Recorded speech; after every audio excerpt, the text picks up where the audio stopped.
O sige, kwento ko sa inyo. Ano ba naitulong ko sa Manalon del Mundo? One time, nagkasakit yung matandang Manalon na kung pwede raw humingi ako. Humingi siya sa akin ng mga sabaw ng buko. Dahil kami lang ang may puno ng buko dito sa Heritage. So, kahit di pumapayag yung kapatid ko na ipamigay yung bunga ng buko para na sa kagalingan ng matanda, binigay ko.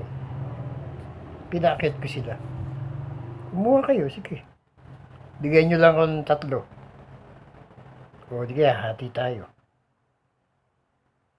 O, yun, gano'n na nga. Hanggang sa gumaling yung matanda. Yun lang. Nakatulong na ako sa kanila. O, lahat ng mga kahoy na nanggaling sa bahay na pagpapalitan ng mga sa kanila bumabagsak lahat. Mga panggatong, mga kung ano, bagay. Pagtulong pa rin sa kanila ang ginawa ko. Katulad nun, yung grass cutter, ibinenta ko sa kanila ng 1,000. Kanina napunta yung pera. Akala nila sa akin napunta yung pera. Hindi nila alam napunta kay Moymoy. At 100 lang ang kinuha ko kay Moymoy. Oh, sino nakatulong? Nakatulong na ako, hinahack pa ako. Sina-cybercrime pa ako. Oh. Ginagago pa ako ng todo-todo. Sinisiraan pa akong kani-kaninong tao. Tinulungan mo na, ginagago ka pa. Di ba? Ibig sabihin niya, wala silang utang na loob. Ibig sabihin lang, lumaki sila ng ganyang kasamang tao. Panloloko, pambubuli, panggagago. O one time, nagkaroon din ako ng isang kaibigang babae. Okay, dalawa sila. Nang makita nila na kaibigan ko na yung dalawa, ano ginawa nila? Siniraan nila ako. Tinropa-tropa ko nila. Hinahack nila yung account. Lahat ng sex lahat ng sex scandal, ipinadala sa akin na para ako yung pagbintangan ng isang kaibigan.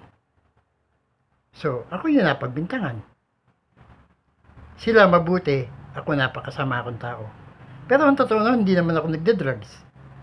Ang totoo na, hindi naman ako uminom ng alcohol. Bibihira ako magyosi. Hindi rin ako nagsusugal.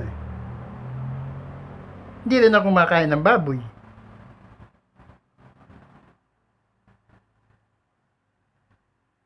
Yung pagtulong mo, ang kapalit, alam mo kung ano? Kasiraan, kademonyuhan. Siniraan na ako sa barangay. Kaya ako ninapatokhang. Na feeling na naging drug addict pa ako at drug pusher. Sa account ko, sa YouTube. Tama ba yung ginagawa ng Manalon del Mundo? Tama ba yan? Makatao ba yung ginagawa mo?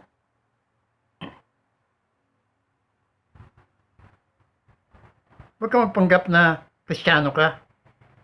Marami kang gusto pa ipapapatay. Pinakukulam nyo nga eh.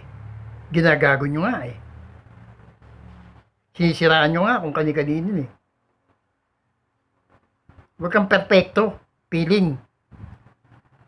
Dahil lahat ng tulong ko na inakikita ko sa iyo, binibigay ko sa iyo. Wala ka na itulong sa akin. Punyeta. Panghuli ko kayo dyan eh. Ang ina nyo eh.